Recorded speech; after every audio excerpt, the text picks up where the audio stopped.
আসসালামু আলাইকুম। আমি আজকে এখানে আপনার নিরামিষ তরকারি ডাউল দিয়ে রান্না করব। এই জায়গায় মুগ ডাল, মুসুরির ডাল আর হেলুন ডাল, তিন ডাল একসাথে মিক্স করে নিয়ে এই জায়গায় বসাই দিচ্ছি। এই জায়গায় দিলাম আপনার হলুদের গুঁড়া, মরিচের গুঁড়া, রসুন বাটা, এগুলা দিয়ে বসাই দিলাম, ঢাকনা দিয়ে রাখি দিছি। এবার ভালো করে বলকাইলে এগুলা দুইটা আলুও দিছি।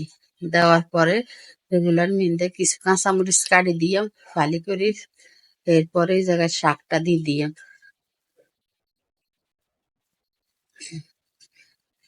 যারা যারা নিরামিষ তরকারি মাছ খাইতে চান না তাদের লাই এই তরকারিটা খুবই মজাদার। একবার রান্না করে খাই দেখবেন, খুবই মজা। অনেকে মাছ মাংস খাই বিরক্ত হয়ে গেছে, তাদের লাই এই রেসিপি। এরপরে শাকগুলা দেওয়ার হইলে আপনি ঢাকা দিয়ে রাখি দিবেন। এরপরে ঢাকনাটা উল্টাই, এগুলারে লাড়ি চাড়ি উল্টে পাল্টাই। উপরের শাক নিচে, নিচের শাক উপরে, এইভাবে দিয়ে একটু জর্জরা করে নিবেন।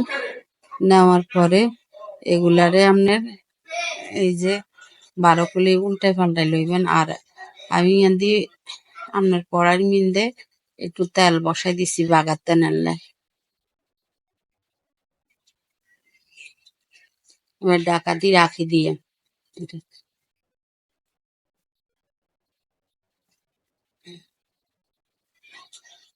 লাড়ি চাড়ি ভালো করে দিতে হইব, তো নইলে সমানে আইব না। দুইটা টমেটোও দিচ্ছি, এটা আমার মনে ছিল না ভিডিও করতে।